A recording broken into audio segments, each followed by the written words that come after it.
Hello mga kaikit! So, naimbang aldaw tayo manan mga kaikit, and for today's video nga ay magluluto tayo ng buttered shrimp ala Mika. Yes, mga kaikit, kasi nga si Mika ang nagluto dito sa buttered shrimp na to, and it's her version of cooking it. May kanya-kanya tayong klase ng pagluluto kung paano lutuin nga ang buttered shrimp. Yes, mga kaikit.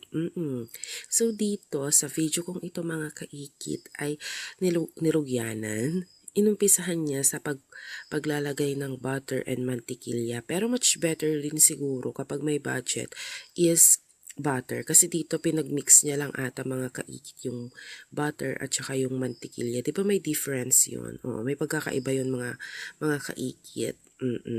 And then, next one na nilagay naman niya mga kaikit is yung tomato paste. Yes, kasi nga, ewan ko, pampared. O, basta yun mga kaikit kung ano man ang use niyan. Kasi ang alam ko, pampared lang naman or pampakulay. Diba? Panpadagdag kulay yun mga kaikit.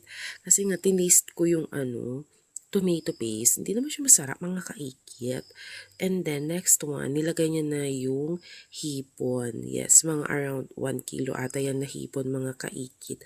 Tapos, kiniwar-kiwar niya lang. I forgot what is kiwar-kiwar means in Tagalog or any words. Basta adya yun mga kaikit. So, yan. Kiniwar-kiwar niya lang hanggang sa ma-coat lahat yung, anong tawag dyan? Yung shrimp mga kaikit. Naglagay na rin siya ng asin and other seasonings na din siguro mga kaikit. Kasi nga, diba, hindi ko naman yun binuntayan. Vinidyo ko lang yun mga kaikit. Ano ba? And that's it. Tas nilagyan pa niya ng paminta. Diba? Depende na rin sa inyo kung ano yung ilalagay ninyo mga kaikit. After that, nailagay yung mga seasonings na pwede ninyong ilagay. Yes, pwede nyo na rin siyang kiwar-kiwarin again. And alam ko dyan nagkulang yung oil. Ewan ko or whatsoever. Nilagay niya ng konting oil mga kaikit. And after that, naglagay din siya ng sili.